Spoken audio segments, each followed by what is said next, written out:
നമ്മൾ മനസ്സിലാക്കിയതുപോലെ തന്നെ സ്വർഗമാണ് നമ്മുടെ ജീവിത ലക്ഷ്യം. നമ്മുടെ ജീവിതം കൊണ്ട് നമ്മൾ ആഗ്രഹിക്കുന്നത് അല്ലാഹു സുബ്ഹാനഹു വ തആല നമുക്ക് ഒരുക്കി വെച്ചിട്ടുള്ള അനശ്വര സുഖാനന്ദത്തിൻ്റെ പരിശുദ്ധഗേഹമായ പരമോന്നതമായ പറുദീസയാണ്. അവിടെ എത്താനുള്ള സഞ്ചാരമാണ് നമ്മുടെ ജീവിതം.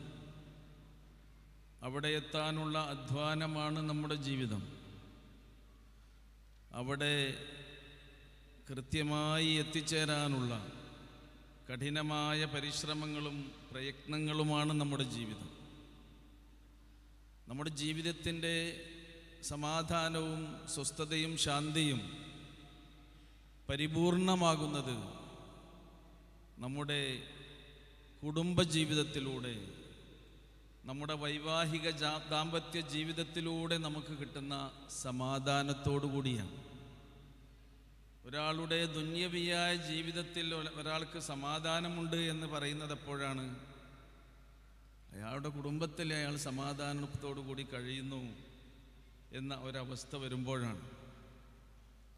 അപ്പോൾ പ്രിയമുള്ളവരെ, നമ്മുടെ കുടുംബം തന്നെ, അല്ലെങ്കിൽ നമ്മുടെ കുടുംബജീവിതം തന്നെ സ്വർഗീയമാക്കാനുള്ള വഴികളാണ് വിശുദ്ധ ഖുർആനിലൂടെ അല്ലാഹു സുബ്ഹാനഹു വ തആല നമുക്ക് പഠിപ്പിച്ചു തരുന്നത്. കുടുംബജീവിതത്തിലൂടെ, വൈവാഹിക ജീവിതത്തിലൂടെ, ദാമ്പത്യ ജീവിതത്തിലൂടെ സ്വർഗീയ ജീവിതം ഈ ദുനിയാവിൽ നിന്ന് തന്നെ അനുഭവിച്ചു വേണം ഒരിക്കലും തീരാത്ത അനശ്വരമായ ഒരു ലോകത്തേക്കുള്ള, നമുക്ക് നിർവചിക്കാനാവാത്ത ഒരു സ്വർഗലോകത്തേക്ക് നമുക്ക് പ്രവേശിക്കാനെന്നുള്ളതാണ്. അതിനെന്താണ് വേണ്ടത്? ഖുർആൻ കൃത്യമായി നമുക്ക് വിശദീകരിച്ച് തന്നിട്ടുണ്ട്. നിങ്ങളുടെ വിശുദ്ധമായ വിശ്വാസം, ആദർശം സംശുദ്ധമാകണം. അതുപോലെ തന്നെ നിങ്ങളുടെ കർമ്മങ്ങളും പ്രവർത്തനങ്ങളും അത് നിഷ്കളങ്കമാകണം, നിഷ്കപടമാകണം, നിർവ്യാജമാകണം. അതുകൊണ്ട് നിങ്ങൾ ഉദ്ദേശിക്കുന്നത് നിങ്ങളുടെ ജീവിതത്തിൻ്റെ ലക്ഷ്യമാകണം, സ്വർഗമാകണം എന്നതാണ്. നമ്മുടെ ഈ ജീവിതത്തിൽ അല്ലാഹു സുബ്ഹാനഹു വ തആല നമുക്ക് അനുവദിച്ച് തരുന്ന സമയം അത്രയും നമ്മുടെ ബോധമുള്ള എല്ലാ സന്ദർഭങ്ങളിലും, നമ്മൾ ചെയ്യുന്ന ഏത് കാര്യങ്ങളിലും നമ്മുടെ ലക്ഷ്യം ദൈവപ്രീതി, പരലോകമോക്ഷം. അങ്ങനെയാണെങ്കിൽ ഈ ദുനിയാവിൽ നിന്ന് തന്നെ ഈ അവസ്ഥ അല്ലാഹു നമുക്ക് നൽകും എന്ന് വിശുദ്ധ ഖുർആൻ നമുക്ക് സന്തോഷ വാർത്ത അറിയിക്കുന്നുണ്ട്. മൻ അമില സ്വാലിഹൻ മിൻ ദക്കരിൻ ഔ ഉൻസാ വഹുവ മുഅ്മിൻ ഫലനുഹയ്യിന്നഹു ഹയാത്തൻ ത്വയ്യിബ വലനജ്സിയന്നഹും അജ്റഹും ബിഅഹ്സനി മാ കാനൂ യഅമലൂൻ. വിശ്വാസികളിൽ ആണായാലും പെണ്ണായാലും വിശുദ്ധമായ വിശ്വാസം ഉൾക്കൊണ്ടുകൊണ്ട് സുകൃതങ്ങൾ ചെയ്യുകയാണെങ്കിൽ, പുണ്യകർമ്മങ്ങൾ അനുഷ്ഠിക്കുകയാണ് എങ്കിൽ, ഈ ദുനിയാവിൽ നിന്ന് തന്നെ നാം അവർക്ക് ഹയാത്തൻ ത്വയ്യിബ, ഐ ഹയാത്തൻ റാദിയത്തൻ മർദിയത്തൻ ഫിദ് ദുനിയ, അള്ളാഹുവിൻ്റെ ഓഫറാണ്. ദുനിയാവിൽ നിന്ന് തന്നെ അല്ലാഹു സുബ്ഹാനഹു വ തആല നിങ്ങൾക്ക് സന്തോഷകരമായ, ആനന്ദദായകമായ, സംതൃപ്തമായ, സംപ്രീതമായ ഒരു ജീവിതം നൽകും. നമ്മുടെ കുടുംബജീവിതത്തിൽ അതുണ്ടാകണം. അതാണ് അള്ളാഹു അവൻ്റെ അടിമകളായ നമ്മിൽ നിന്ന് ആഗ്രഹിക്കുന്നത്. ഇവിടെ നിന്ന് പരിശീലിച്ച് നിങ്ങൾ ആ സ്വർഗത്തിലേക്ക് എത്തണം എന്നാണ്. അപ്പം നമ്മുടെ കുടുംബം തന്നെ സ്വർഗത്തിലേക്കുള്ള കവാടമാണ് എന്നാണ് നമ്മുടെ ഈ ക്യാമ്പയിനിൻ്റെ സന്ദേശം. നിങ്ങളുടെ വീടിൻ്റെ കവാടം വീടിൽപ്പെട്ടതാണോ? നമ്മുടെയൊക്കെ വീടിൻ്റെ കവാടം, അതിൻ്റെ ഡോർ നമ്മുടെ വീടിൻ്റെ ഭാഗമല്ലേ? അതുകൊണ്ട് തന്നെയാണ് നമ്മൾ പറയുന്നത്, കുടുംബം അത് സ്വർഗലോകത്തിലേക്കുള്ള നമ്മുടെ കവാടമാണ്. അത് സ്വർഗത്തിൻ്റെ തന്നെ ഒരു ഭാഗമായി പരിലസിക്കേണ്ടതുണ്ട് എന്നാണ് ഈ ദീൻ നമുക്ക് പഠിപ്പിച്ചു തരുന്നത്. വളരെ കൃത്യമാണ് കാര്യങ്ങളെല്ലാം തന്നെ. നോക്കൂ, നിങ്ങൾ ഒരു കുടുംബം ജനിക്കുന്നത് വിവാഹത്തിലൂടെയാണ്. വിവാഹം കഴിക്കുന്ന വ്യക്തികൾക്ക്, ദമ്പതികൾക്ക് ആ വിവാഹിതരാകുന്നതിലൂടെ തന്നെ ദൈവപ്രീതി ലഭിക്കുകയാണ്. പരലോകത്ത് പ്രതിഫലം നൽകുകയാണ് അള്ളാഹു. മാത്രമല്ല, വിവാഹിതരായതിനു ശേഷം, ഈ കുടുംബത്തിൽ പ്രവേശിച്ചതിന് ശേഷം ഈ രണ്ട് ദമ്പതികൾക്ക് അവർ ചെയ്യുന്നതെല്ലാം അവരുടെ വിശ്വാസത്തിന്റെ അടിത്തറയിൽ നിന്നായതുകൊണ്ട് തന്നെ പ്രതിഫലാർഹമായ പുണ്യമായ കർമ്മമായി അല്ലാഹു സുബ്ഹാനഹു വ തആല സ്വീകരിക്കുന്നു എന്നാണ്. അതുകൊണ്ടാണ് റസൂലുള്ളാഹി സ്വല്ലല്ലാഹു അലൈഹി വസല്ലം പറഞ്ഞത്, ഇദാ തസവ്വജൽ അബ്ദു ഫഖദ് ഇസ്തക്മല നിസ്ഫദ്ദീൻ. ഒരു വ്യക്തി വിവാഹിതനാകുന്നതിലൂടെ, അതാണായാലും പെണ്ണായാലും, അവന്റെ ദീനിന്റെ പകുതി അതോടുകൂടി പരിപൂർത്തീകരിക്കപ്പെട്ടു എന്നാണ്. ദീൻ എന്ന് പറഞ്ഞാൽ എന്താ? രണ്ട് ആശയതലങ്ങൾ അതിനുണ്ട്. ഒന്ന് ധർമ്മനിഷ്ഠ, മതബോധം എന്നതാണ്. മറ്റൊന്ന് മാലികി യൗമിദ്ദീൻ എന്ന് ദിനേന നിർബന്ധമായി 17 തവണ നമ്മൾ ആവർത്തിച്ചൊരിവിടുന്ന വിശുദ്ധ ഖുർആനിലെ പ്രഥമ സൂറയിലെ സൂക്തമുണ്ട്. യൗമുദ്ദീൻ എന്ന് പറഞ്ഞാൽ പരലോകത്ത് നമുക്ക് കിട്ടുന്ന പ്രതിഫലം, അത് നൽകുന്ന ദിവസമാണ്. ദീൻ പരലോകത്ത് കിട്ടുന്ന പ്രതിഫലമാണ്. അതുകൊണ്ട് തന്നെ വിവാഹ ജീവിതത്തിലുടനീളം, കുടുംബ ജീവിതത്തിലുടനീളം നമ്മൾ ചെയ്യുന്ന എല്ലാറ്റിനും അല്ലാഹു പരലോകത്ത് പ്രതിഫലം നൽകുന്നു എന്ന ഈ വലിയ ഓഫർ വിശുദ്ധ ഖുർആൻ നമുക്ക് നൽകുന്നു. പ്രവാചക തിരുമേനി സല്ലല്ലാഹു അലൈഹി വസല്ലം അവിടുത്തെ ജീവിതത്തിലൂടെ, പ്രവാചക പാഠങ്ങളിലൂടെ നമുക്ക് മാതൃക കാണിച്ചു തരുന്നു. ദമ്പതികൾ ഒന്ന് സ്നേഹത്തോടു കൂടി ഇരുന്ന് സംസാരിച്ചാൽ ഉള്ളു തുറന്ന വർത്തമാനത്തിന് അല്ലാഹു ആ നേരത്ത് നിങ്ങൾ അല്ലാഹനെ ഓർത്തിട്ടില്ലെങ്കിലും കൂലി തരും. പ്രവാചക തിരുമേനി സല്ലല്ലാഹു അലൈഹി വസല്ലം നമുക്ക് പഠിപ്പിച്ചു തരുന്നു. നിങ്ങൾ കുടുംബത്തിന് വേണ്ടി ചെലവഴിക്കുന്നതെന്തും അല്ലാഹു ധർമ്മമായി സ്വീകരിക്കുന്നു. ഇദാ അൻഫഖ റജുലു അലാ അഹ്ലിഹി നഫഖ യഹ്തസിബുഹാ ഫഹിയ ലഹു സദഖ. ഒരു വ്യക്തി തൻ്റെ കുടുംബത്തിന് വേണ്ടി ദൈവപ്രീതി ആഗ്രഹിച്ചുകൊണ്ട് എന്ത് ചെലവഴിച്ചാലും അല്ലാഹു അവരിൽ നിന്നത് ധർമ്മമായി സ്വീകരിക്കുന്നു എന്നാണ് പറഞ്ഞത്. നമ്മുടെ ഒന്നും വെറുതെയാകുന്നില്ല എന്നർത്ഥം. പരലോകത്തേക്ക്, സ്വർഗത്തിലേക്കുള്ള കവാടമായി, വഴിയായി, അതിനുള്ള വീഥിയായി, സഞ്ചാരപാതയായി ഈ ഭൗതികമായ ജീവിതത്തെ അല്ലാഹു സുബ്ഹാനഹു വ തആല നമുക്ക് ഒരുക്കി തന്നിരിക്കുന്നു എന്നാണ്. നിങ്ങൾ ഒരുമിച്ച് ഭക്ഷണം കഴിച്ചാൽ അല്ലാഹുവിന് ഇഷ്ടമാണ്. അതുകൊണ്ട് അല്ലാഹു നിങ്ങൾക്ക് പ്രതിഫലം നൽകും. ഇഷ്ടവും സ്നേഹവും നിങ്ങൾ മനസ്സിൽ വെക്കുകയിൽ അത് പ്രകടിപ്പിച്ചാൽ അതിന് പ്രത്യേക കൂലി തരും. നിങ്ങൾ ഒരുമിച്ചിരുന്ന് ഭക്ഷണം കഴിക്കുന്നു, ഉമ്മയും ഉപ്പയും മക്കളും കുട്ടികളും എല്ലാം തന്നെ സ്നേഹം പ്രകടിപ്പിച്ചുകൊണ്ട് അവർക്ക് നിങ്ങൾ ഭക്ഷണം വിതരണം ചെയ്ത് അവരെ അത് ഊട്ടിയാൽ അതിന് കൂലി. നിങ്ങളുടെ സഹധർമ്മിണിയുടെ വായിൽ സ്നേഹത്തോടെ വെച്ചു കൊടുക്കുന്ന ചോറ്റുരുളക്ക് പോലും പ്രത്യേകം കൂലി.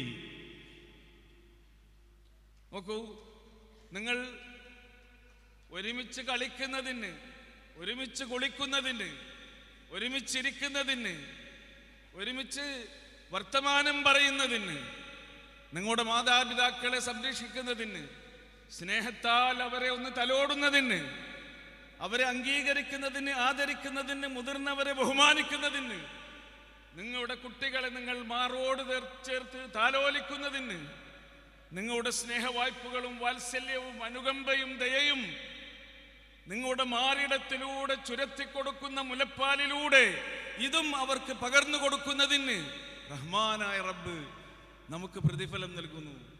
ഇതെങ്ങോട്ടുള്ള വഴിയാണ്? സ്വർഗത്തിലേക്കുള്ള വഴിയാണ്. സഹോദരങ്ങളെ, ഇതൊരിക്കലും നമുക്ക് നഷ്ടമായിക്കൂടാ.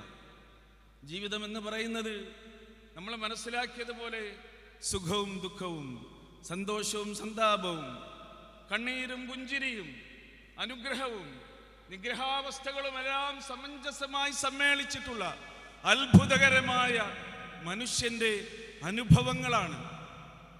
അവിടെ ഒന്നും നമ്മൾ പതരാൻ പാടില്ല. അതാണ് നമ്മുടെ ഈമാനിന്റെ ശക്തി കൊണ്ട്, കരുത്തുകൊണ്ട് നമ്മൾ അതിനൊക്കെ തരണം ചെയ്തുകൊണ്ട് മുന്നോട്ട് പോകണം എന്നാണ് പ്രവാചക പാഠങ്ങൾ നമുക്ക് പകർന്നു തരുന്നത്. സഹോദരങ്ങളെ, അതുകൊണ്ട് ഈ സന്ദർഭത്തിൽ പ്രത്യേകമായി എനിക്കുണർത്താനുള്ളത്, എത്ര സന്തോഷത്തോടു കൂടിയാണ് ഈ ക്യാമ്പയിൻ അതിന് നമ്മൾ തുടക്കം കുറിച്ചത്. നമ്മുടെ കുടുംബത്തിൻ്റെ അകത്തളങ്ങളിൽ എല്ലാവരും ഒരുമിച്ചിരുന്നു. ഉപ്പയും ഉമ്മയും, വല്യമ്മയുണ്ടെങ്കിൽ വല്യമ്മയും, തളർന്ന് രോഗശയ്യയിൽ കിടക്കുന്ന ഉമ്മയാണെങ്കിൽ അവരെയും ഒക്കെ ചേർത്ത് വെച്ചുകൊണ്ടാണ് ഈ ഒരു കുടുംബ ക്യാമ്പയിന് നമ്മൾ തുറക്കം കുറിച്ചത്.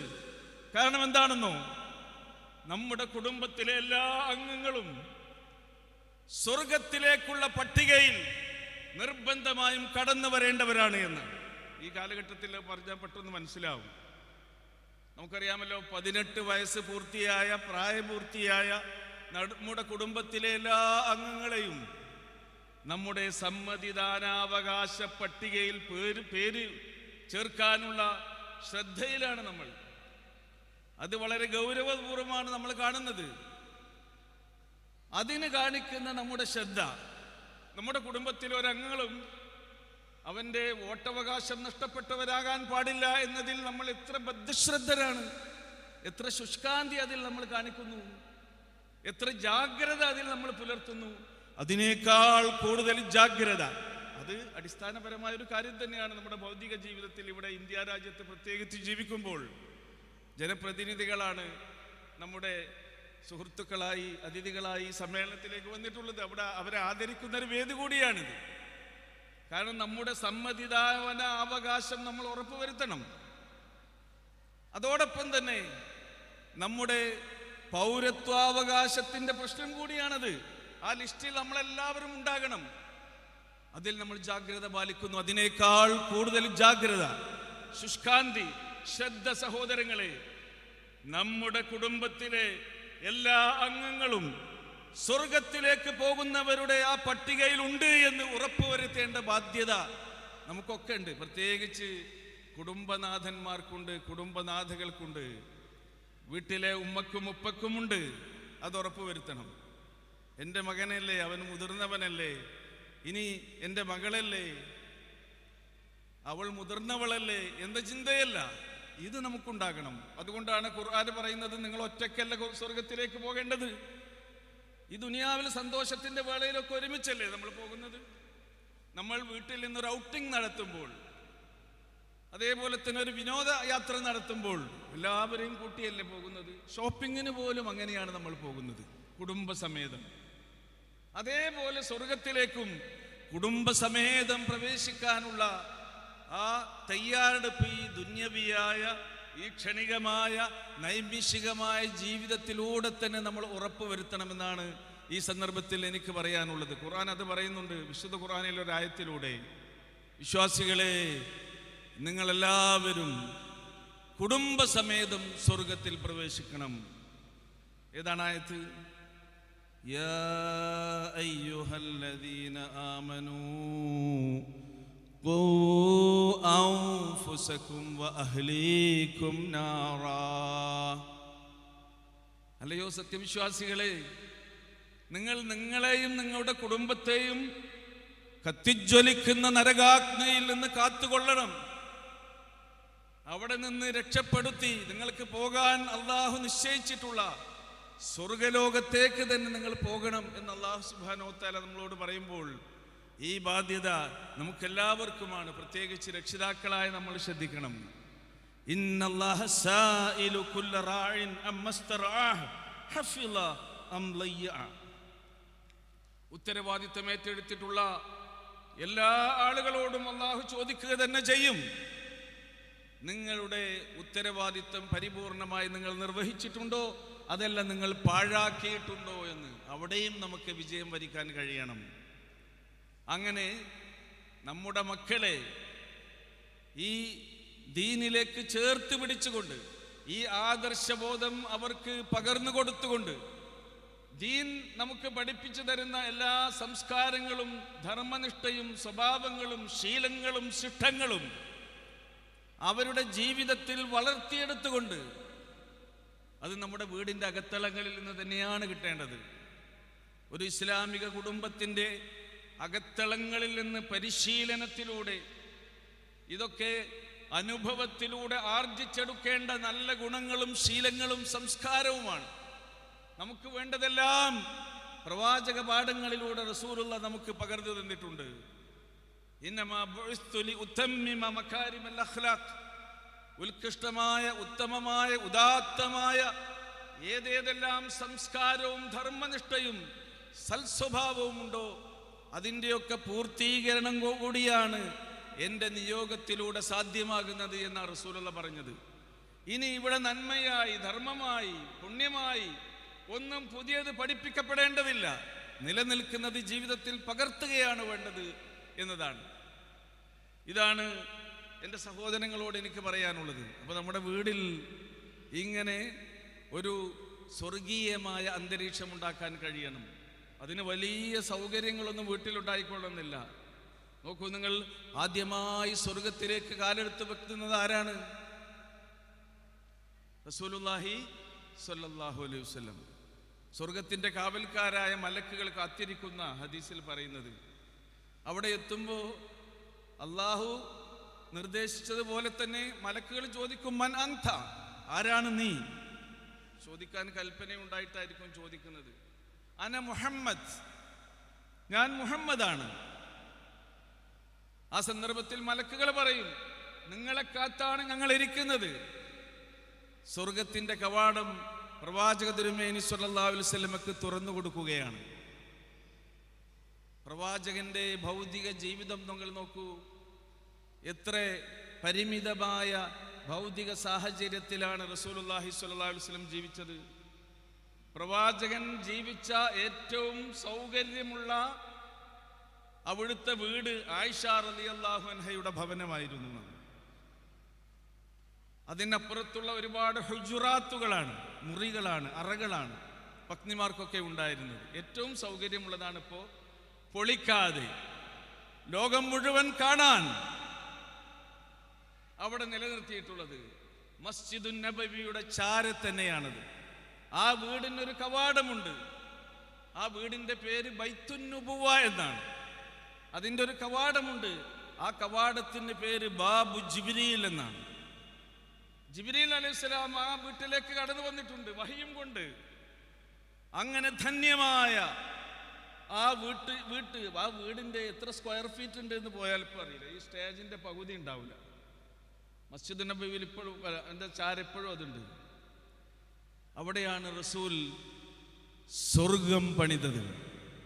ആ വീട്ടിനുള്ളിൽ റൂമുകളുടെ എണ്ണത്തിലല്ല സൗകര്യം, നമ്മുടെ വീടിന്റെ വിസ്തൃതിയിലും വിശാലതയിലും ഭൗതിക സൗകര്യങ്ങളിലുമല്ല സ്വർഗീയത നമ്മൾ അനുഭവിക്കുന്നത് എന്ന പാഠമാണ് അവിടുന്ന് നമുക്ക് പകർന്നു തരുന്നത്. ആളുകളെ സ്വീകരിക്കാൻ മുന്നിൽ പായ വിരിച്ച് കുറച്ച് തലേണയിടും വിരുന്നുകാർ വന്നാൽ. ആ ഒരൊറ്റ റൂമിന്റെ ഒരു മൂലയിലാണ് അവർ ഭക്ഷണം പാകം ചെയ്യുന്നത്. അതിൻ്റെ അപ്പുറത്താണ് അവർ കിടന്നുറങ്ങുന്നത്. ഈ ഒരു ഭൗതിക സാഹചര്യത്തിലും സൗകര്യത്തിലും സ്വർഗീയമായ അനുഭൂതികൾ ഈ ദുനിയാവിൽ തന്നെ പ്രവാചക തിരുമേനി സ്വല്ലല്ലാഹു അലൈഹി വസല്ലം അവിടുത്തെ ജീവിതത്തിലൂടെ നേടിയിട്ടുണ്ടെങ്കിൽ, അത് കാണിച്ചു തന്നിട്ടുണ്ടെങ്കിൽ അതാണ് നമുക്ക് പകർത്താനുള്ളത്.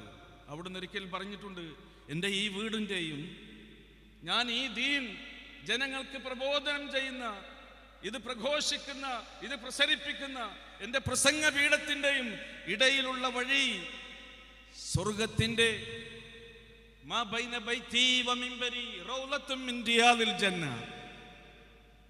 എന്താ സ്വർഗം എവിടെയാ നമ്മൾ തിരയേണ്ടത്? പ്രവാചകന്റെ വീട്ടിൻ്റെയും പ്രവാചകന്റെ പ്രസംഗ പീഠത്തിൻ്റെയും ഇടയിൽ ഉള്ള ആ സ്ഥലം സ്വർഗ പൂങ്കാവനങ്ങളിൽപ്പെട്ട ഒരു പൂങ്കാവനമാണ് എന്നാണ്. എവിടെയാണ് പ്രവാചക ജീവിതത്തിൽ നമ്മൾ സ്വർഗം തരേണ്ടത്? പ്രവാചകന്റെ ജീവിതത്തിലാണ്. എത്ര ആനന്ദം, എത്ര സന്തോഷം, എത്ര കൺകുളിർമ. പരസ്പരം ആത്മരോഷം പ്രകടിപ്പിക്കുന്ന സന്ദർഭത്തിലും ക്ഷമയുടെ സൗന്ദര്യം പ്രവാചകന്റെ ജീവിതത്തിൽ നമുക്ക് കാണിച്ചു തരുന്നു. റസൂലിനോട് കൽപ്പിക്കുകയാണ്, അങ്ങേയറ്റം ക്ഷമിച്ച പ്രവാചകനോട്, വസ്ബിർ സബ്റൻ ജമീലാ, പ്രവാചകരെ ഭംഗിയായി ക്ഷമിച്ചേക്കുക എന്നാണ്. വീട്ടിൽ നിന്ന് സഹധർമ്മിണികളോടുണ്ടാകുന്ന ആത്മരോഷപ്രേരിതമായിട്ടുണ്ടാകുന്ന അലോസരങ്ങളെ വരെ റസൂൽ ഭംഗിയായി ക്ഷമിച്ചു.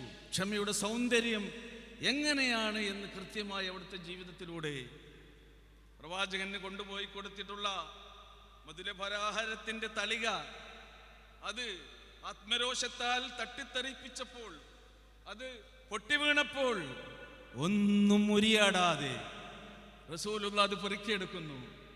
പൊട്ടിയ ആ പാത്രം കൂട്ടിവെച്ച് പഴയ പാത്രത്തെ പോലെ ആക്കി ചിന്നിച്ചിതറിയ പലഹാരങ്ങളൊക്കെ അതിലെടുത്തു വെച്ച് പ്രിയ പത്നിയുടെ നേരെ നോക്കിയുള്ള ഒരു ചിരിയുണ്ട്. ആ ചിരിയിലാണ് സഹോദരികളെ, സഹോദരന്മാരെ, ക്ഷമയുടെ സൗന്ദര്യം. അതാണ് റസൂലുള്ള അവിടുത്തെ ജീവിത പാഠത്തിലൂടെ നമുക്ക് പകർന്നു തരുന്നത്. ഞാൻ ചുരുക്കുകയാണ്. ഇന്നിവിടെ സന്തോഷത്തോടുകൂടി നമ്മൾ ഒരുമിച്ച് കൂടിയ പോലെ സ്വർഗലോകത്തും നമുക്ക് ഒരുമിച്ച് കൂടാനാകണം. ആ പ്രതീക്ഷ നമുക്കുണ്ടാകണം. അതാകണം നമ്മുടെ ജീവിത ലക്ഷ്യം. അതിനു വേണ്ടി പ്രാർത്ഥിക്കണം. ഇവിടെ അന്യോന്യം നിങ്ങൾ ലോക്യം പറയുന്നില്ലേ, നമ്മുടെ വർത്തമാനങ്ങൾ പറയുന്നില്ലേ? അതേപോലെ അവിടെ നിന്ന് സ്വർഗവാസികൾ പറയുന്ന വർത്തമാനം ഖുർആൻ എടുത്തുദ്ധരിക്കുന്നുണ്ട്.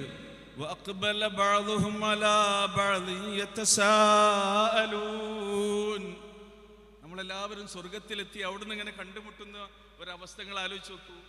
നമ്മളൊരു മീറ്റിങ്ങിന്, ഒരു യോഗത്തിന്, ഒരു സമ്മേളനത്തിന് ഇതുപോലെ ഒരുമിച്ച് കൂടി കാണുമ്പോൾ ഉണ്ടാകുന്ന അങ്ങനെയുള്ള സന്തോഷ പ്രകടനമുണ്ടല്ലോ, അത് സ്വർഗത്തിൽ വെച്ച്. ഖാലു, അവർ പറയുന്നു, ഇന്നാ കുന്നാ ഖബ്ലു ഫീ അഹ്ലിനാ മുശ്ഫിഖീൻ.